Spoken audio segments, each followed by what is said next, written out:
Say And I'm Valentine Ohu. Good morning. it's Valentine's Day, so happy Valentine's Day to all our listeners. Hmm. Also, it's time for Freshly Pressed 981, where we take you through detailed analysis of today's newspaper stories. Joining us for analysis this morning, we have Tunde Okufi. Morning, Tunde. Morning, Ayo. Morning, Valentine. On Valentine's Good Day. morning. Tunde is at Big Hoops on Twitter.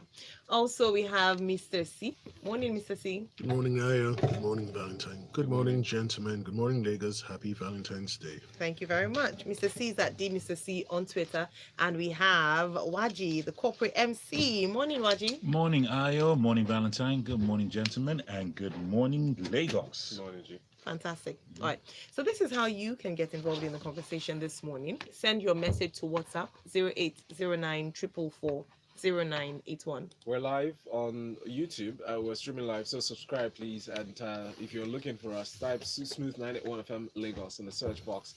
Find us there. You can use the chat widget on the side to send messages as well. On Twitter, we're at Smooth 981 FM. Use the hashtag Freshly Pressed 981. All right, let's move on to our first story for today. Mr. C, come to you for this one. The legal questions around this particular headline. So I'm glad you're taking it.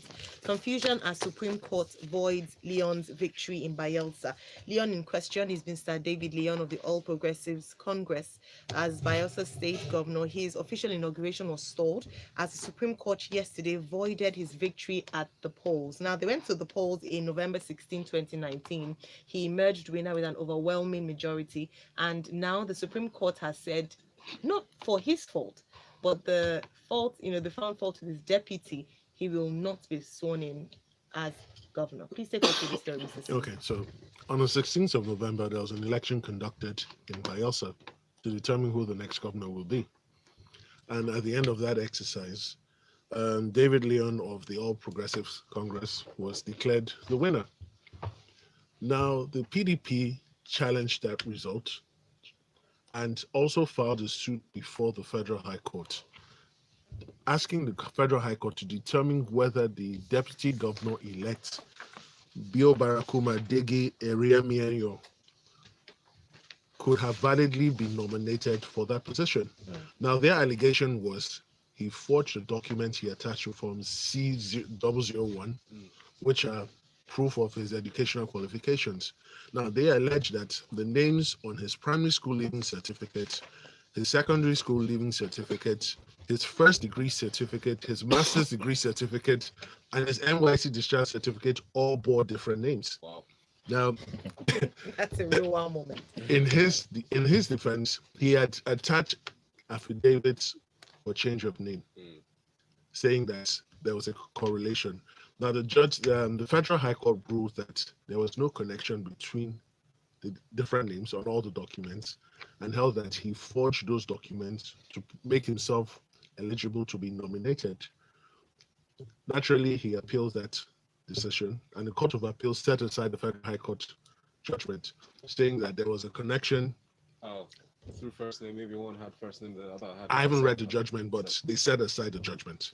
So the PDP naturally appealed to the Supreme Court, and the Supreme Court said, look, there is no connection between all the names. And it begs, there's a question that really jumps out for me. How do you change your name from your primary school leaving certificate to your secondary school leaving certificate? Because between those years, you don't have the ability to change your name yourself. So someone has to do it for you. And why are they repeatedly changing your name? Who has that level of influence to get into, to be able to manipulate such data? No, I mean, the wow. certificates You are could just swear an forged. affidavit. No, no. So no. Affidavit. So what I suspect has happened is he's borrowed qualifications all over the place Mm. to make himself And that's a eligible. crime, right? It is a crime. Okay. All right, so I would like to ask from Vincent Mecca's comment on WhatsApp. Okay. APC and INEC should be held responsible on what happened in Bayelsa. Wasn't screening done by APC before presenting him as deputy governor? Same with INEC. It's a national No. So embarrassment. INEC is an unbiased umpire, or should be an unbiased umpire. Their job is to receive the documents. Now the APC should explain how this guy went through the screening process and passed. So doesn't INEC screen to check that your documents are valid though? They should. Yeah. I'm not sure. I think they They should. should. It forms a part of your qualification process. Yes, they No, should no, no, no, stream. no. So, no, you don't. They don't, and I'll tell you why. Okay. When you're running for office, you fill the form. There's some form you fill expressing your intention to run. Yeah. You attach your documents, and there's an affidavit you, the aspirant, So, must depose to. So how's that regarded in court? If you swore an affidavit and you are found you're caught on your lie. Yes. You've been found to Yeah, have you could. forged it. Yeah. So you're liable to perjury for perjury. Yeah. For how many years in jail? What's the consequence? I think it's 7. I'm not sure. I'm not sure of the jail. I'm not sure of the jail term, but you are liable to be imprisoned on. Just grounds of one more perjury. question. This a statement by the national chairman of the APC, APC. saying that Diri Duye, who is the Yeah. PDP candidate, cannot be sworn in because he didn't win. What's the verdict? Because now PDP is rejoicing, saying Okay. their candidate is going to be So sworn the in. Supreme Court held that, having found that the APC did not fill the valid team, that the next highest team should be sworn in. Now, I've noted the comments of the APC chairman, Yeah. but unfortunately, he's not a court of law. All right. And INEC is duty bound to obey whatever orders the Supreme Court has made. That's why the INEC spokesman did say that once they receive the order, they'll do the necessary things. All right. Thank you very much, Thank you. Mr. C. Emma from Makoka says the story is as sad as it can get. Losing your mandate owing to dodgy moves of your deputy. So much for those that run without vision.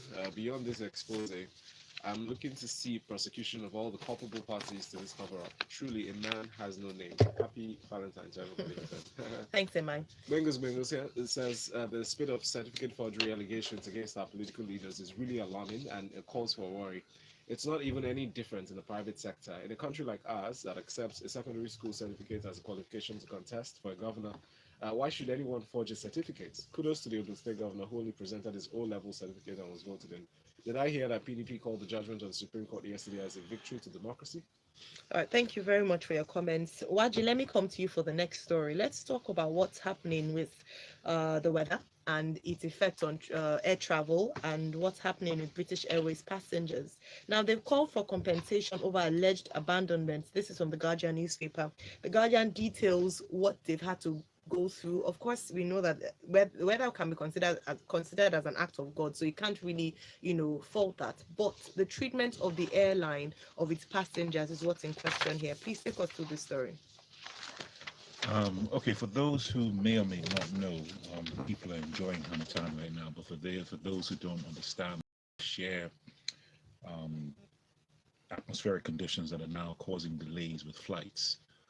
Just given that visibility is quite low with the level of dust that exists in the atmosphere due to the season that is extending beyond its normal pattern. This is going into the second week of February and we're still coveted with a cloud of dust and everything else, which is now affecting particular airlines from landing. You have to understand that it's mostly the European airlines that are having these issues. Most of your Gulf State airlines or even some of your American airlines and also your Nigerian airlines are still flying in and out of Nigeria. And the main reasons being is that a lot of the European airlines are not familiar, especially with the pilots who don't come here frequently, with the terrain of this particular environment, so they're not familiar with how to land. And the reasons why that is because there's meant to be some kind of landing system technology, instrument landing system. Instrument landing system. Thank you very much. That is meant to guide these pilots who are not familiar with this terrain as to how to land. So for Nigerian pilots who are very familiar, it's pretty much a no-brainer for them, and maybe some Middle Eastern airlines as well. But we can get into the reasons behind why that instrument landing system is not here, because we have procured it. It's sitting at the ports, and there's an argument over tax clearance and everything else, which I'm not going to get into because that's not the story.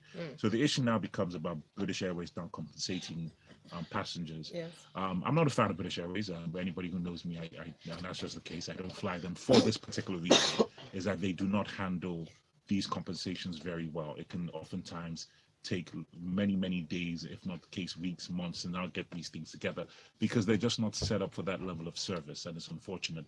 So I do feel when you get into the story, you begin to see a lot of people who are having issues with hotel accommodation, with how they're supposed to get from the airport to the chosen location, everything else that might be, because these things were not mapped out. So these are serious issues that British Airways do need to take seriously. You cannot just abandon people that you have not got to the final destination with which they have paid for a ticket. If things like this do happen, you need to be very rapid.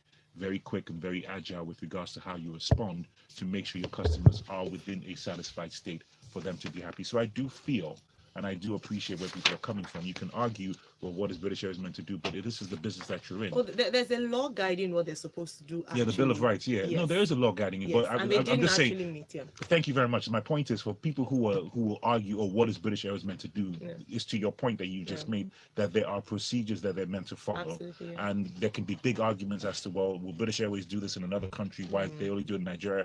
So I do understand the pain. There are people who are being stranded at the airport. Yes. There are stories of people waiting for 4 hours to get from the Abuja airport to Sheraton Hotel, and those are all those kind of issues. So I do appreciate where people are coming from. All right, somebody sent a message. They wanted to say Okay, something. please. Yeah, just want quickly on the landing and the idea that Nigerian pilots and maybe African pilots are better equipped at doing this, because over New Year's I had the experience of a friend coming into the country from Ghana. Ghanaians and Nigerian, African, they're very familiar with Hamatan. They have Hamatan in their country as well. Now the person was booked on a Ghanaian airline. That airline refused to fly because the level of visibility was below what the legal limits are. Right. But So they didn't even Nigerian take off. trips in that period below what the legal visibility limits are. I think at the time we just thought the Ghanaians were being finicky. But the truth is the Nigerian airlines and Nigerian pilots were just being careless and a bit callous with people. Well, that's But then true. again, I spoke with the pilots. Right? honestly. We spoke with the pilots about this particular issue, and he said no. That's not true. They go Exactly. with international best practices. They observe all those things. It's just they get clearance. International best practice is international best practice. It shouldn't be different in one country. Ghana and No, Nigeria. but Tunde, Do you understand? So I will challenge that because they can lose their license if they're going below the legal limit. Yeah, Come how on. often when in Nigeria, especially when you can lose your license. No, has but it your stopped license people is from not doing your stuff? license is not just Right within until, the until pilot. it gets flagged up. Honestly, and I think the pressure comes from the airlines. But Thank the, you the very reality is, a lot of flights were diverted yesterday. Yeah. I know somebody who had to go back to the US yesterday, was coming into Nigeria. I know other people, about 3-4 people that had to land in Ghana because they couldn't come all the way to Lagos. It's been going on since January, like what they said. Yeah. Yeah. This flight was diverted to Abuja. It was Because Abuja has the landing equipment. Yes, it was meant to come to Cat Lagos. 3 equipment. The lab sent in a message on WhatsApp. He said, or she said, my friend flew in with Delta. They were treated so poorly. They had to travel into Nigeria by road. They were From where? uncompensated to From Ghana. Yeah, I have friends stuck in Ghana from earlier in the week. Yes. No, my sister was meant to leave yesterday and she's not been able to leave, so it's Okay, from Aja says, good morning, guys. Mr. Corporate MC, the corporate MC, 80% of domestic flights were cancelled, rescheduled on Tuesday. So it's not about Nigerian No, they pilots. weren't, It's because navigation issues. It's not I about flew this equipment. week. What is he talking No, about? no, no, A number A were. number of them. So- my sister came I'm into aware. Lagos on Wednesday. I flew Hang on, this hang on. week Hang on. twice. That's one case. One out of ca- many. yeah, I know Two people who are cases. stranded. Out of 5 flights that were booked Well, to I fly know a from couple of Port my Harcourt, colleagues were right? stuck. All were cancelled So- except hers. I was flying below the legal limit. No, but where did you fly from as well? Akwa Ibom, Because it also depends on the city. into Some were Lagos, more in and out of affected. Lagos. All right, let's move on to our next story. All right, this one is about money. Well, cybercrime and all that in the conversation today.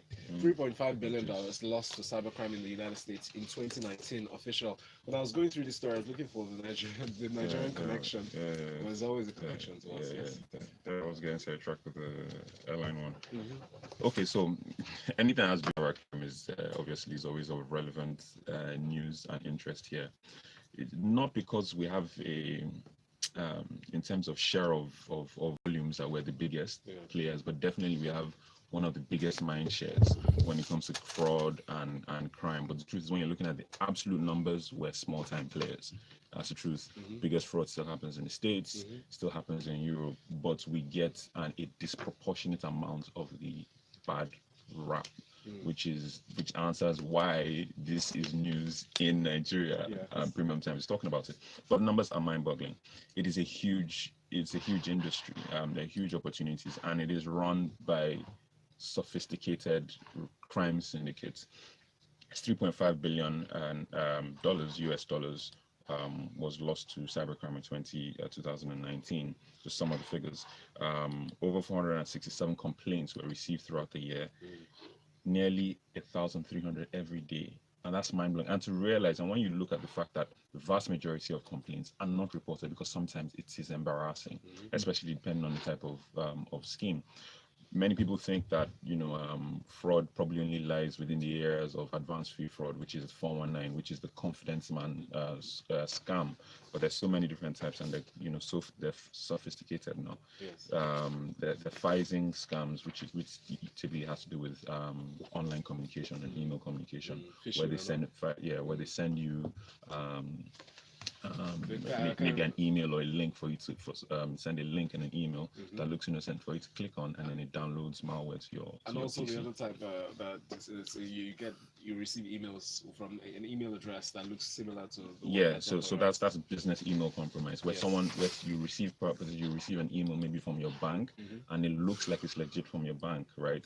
But all sorts of small tricks, either email masking, so it looks like the email from your Right. bank, but if you look at the link, it actually goes elsewhere. Yes. Or But if you look at the email address, Email. or email Email address, yeah, addresses. it may look like a real thing, but it links elsewhere. And sometimes, as well, they may change maybe a letter in the email, and if you don't pay attention, so pay attention to those things, and it can be trickier than you think, because take for instance where they substitute letters that look alike, capital I can look like an L, Yes. and they put it in, and you won't know that, okay, the email address is actually That's different.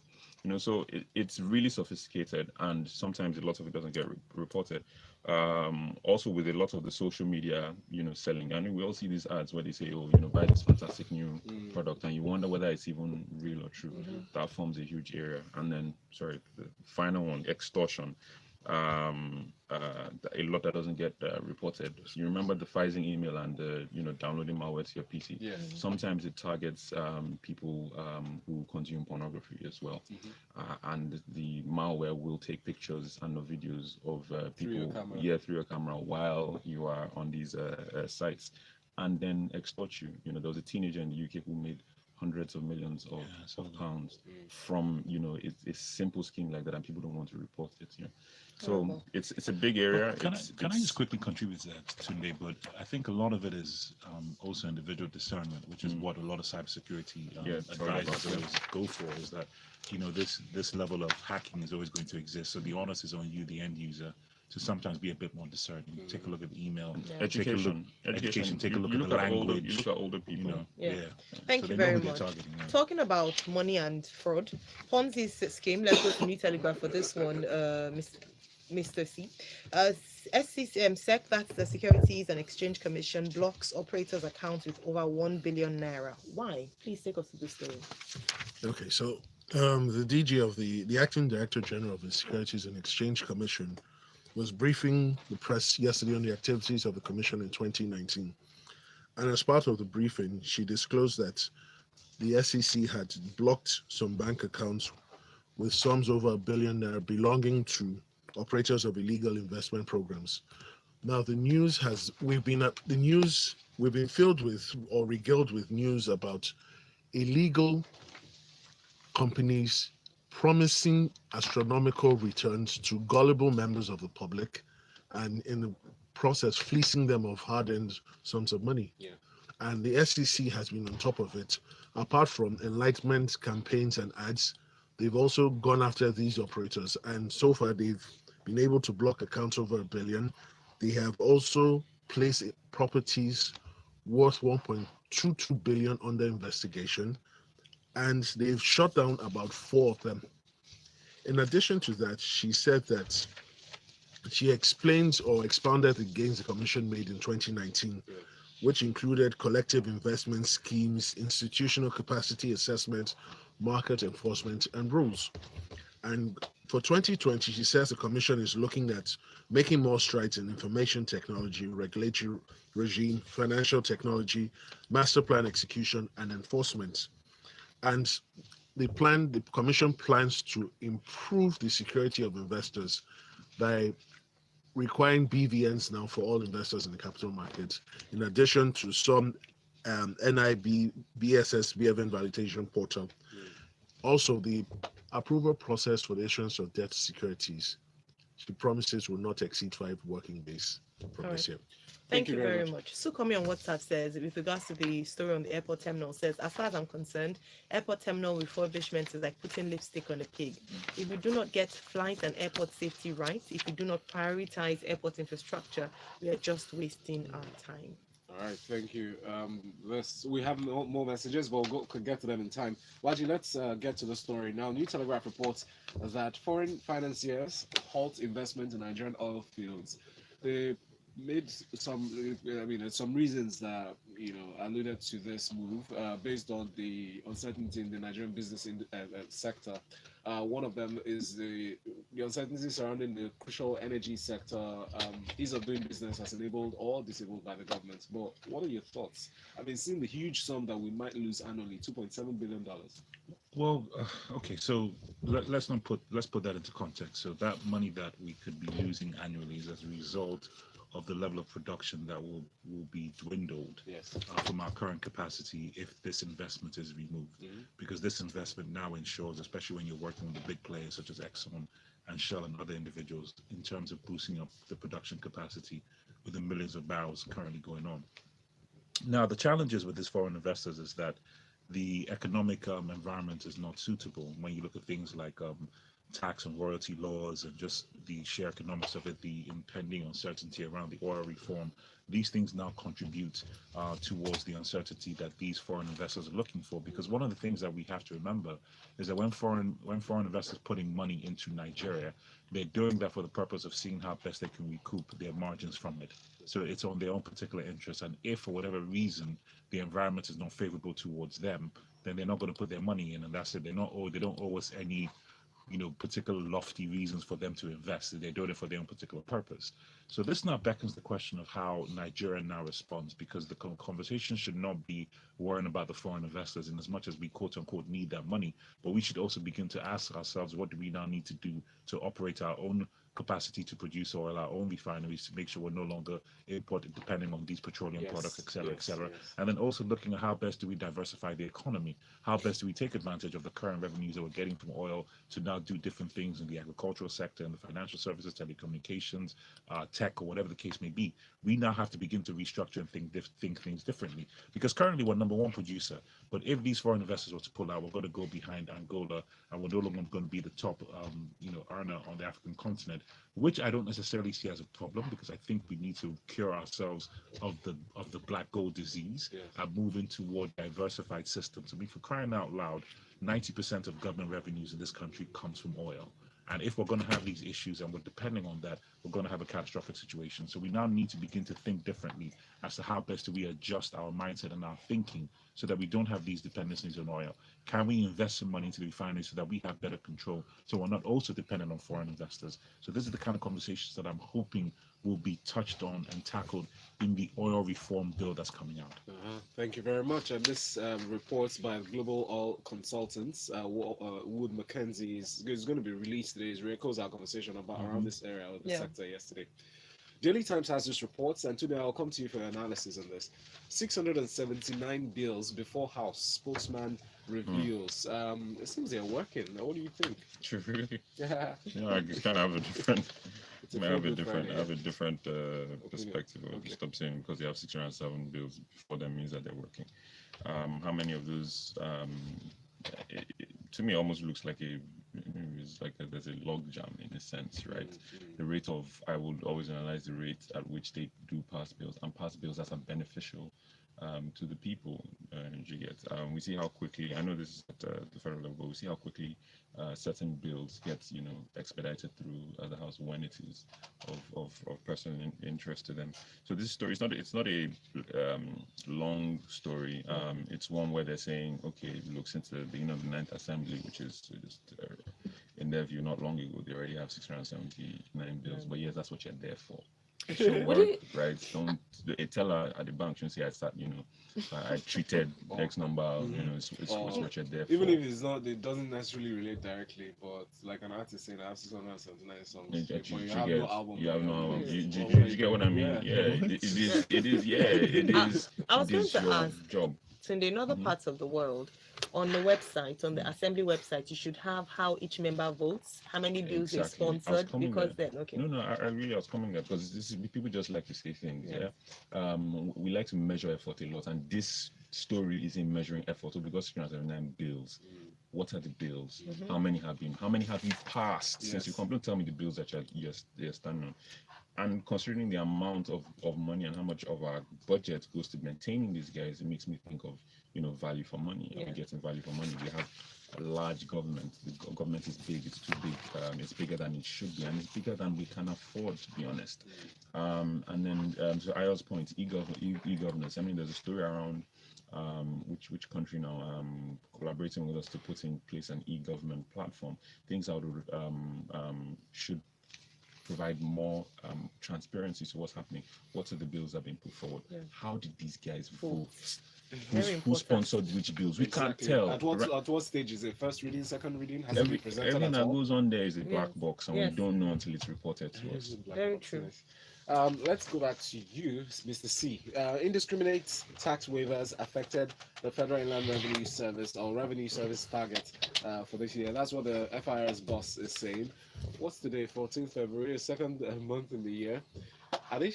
I mean, do you think he's shaking his boots or worried about the eyes or the spotlight on him? Or based on this report, he's saying that all the tax waivers that the federal government has given to big companies that should be taxed are some of the reasons why.